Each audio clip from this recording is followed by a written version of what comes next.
ഇന്നത്തെ റെസിപ്പി ഒരു പാൽഗോവയാണ്.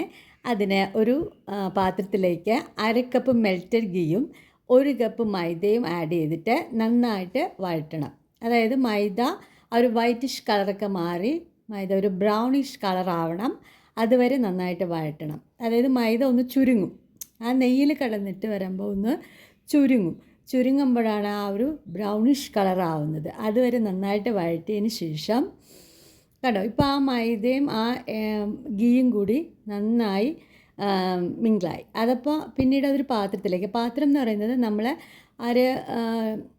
നന്നായിട്ട് നമുക്ക് ഇളക്കി എടുക്കാൻ പറ്റുന്ന, അതായത് ഒട്ടിപ്പിടിക്കാത്ത പാത്രത്തിലേക്കാണ് നമ്മൾ ആ ഒരു മിക്സ് മാറ്റേണ്ടത്. അതിനുശേഷം ഒരു ജാറിലേക്ക് 1/2 കപ്പ് പഞ്ചസാരയും 2 ഏലക്കയും കൂടി ഇട്ട് പൊടിച്ച മിക്സ് ഈ മൈദ മിക്സിലേക്ക്, അതായത് മൈദ ഗീ മിക്സിലേക്ക് നമ്മൾ നന്നായിട്ടിട്ട് ഒന്ന് മിക്സ് ചെയ്യണം. ആ മിക്സിങ്ങിലാണ് ഇതിൻ്റെ ഒരു ടേസ്റ്റ് ഇരിക്കുന്നത്. നമ്മളത് ആ ഒരു സ്പാച്ചിലോട്ട് മിക്സ് ചെയ്തില്ല എങ്കിൽ നമുക്ക് കൈ ആണെങ്കിലും ഉപയോഗിക്കാം.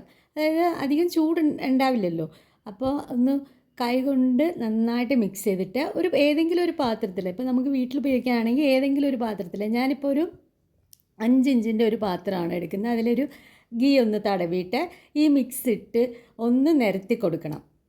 അതൊന്ന് ടാപ്പ് ചെയ്താലും മതിയാവും. എന്നിട്ട് ഏതെങ്കിലും ഒരു നട്ട്സ്, അതായത് ഇപ്പോൾ ബദാമോ അണ്ടിപ്പരിപ്പോ അങ്ങനെ എന്താണെങ്കിലും, പിസ്തയോ ഏതെങ്കിലും ഒരു നട്ട്സ് ഇട്ടിട്ട് അതൊന്ന് ചെയ്തിട്ട് ഒരു അരമണിക്കൂർ ഫ്രിഡ്ജിൽ വയ്ക്കുമ്പോൾ നന്നായി സെറ്റായിട്ടിരിക്കും.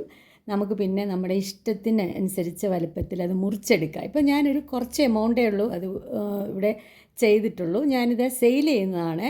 ഭയങ്കര ടേസ്റ്റി ആയിട്ടുള്ള ഒരു സാധനമാണ്. നിങ്ങളെല്ലാവരും ട്രൈ ചെയ്യണം. താങ്ക്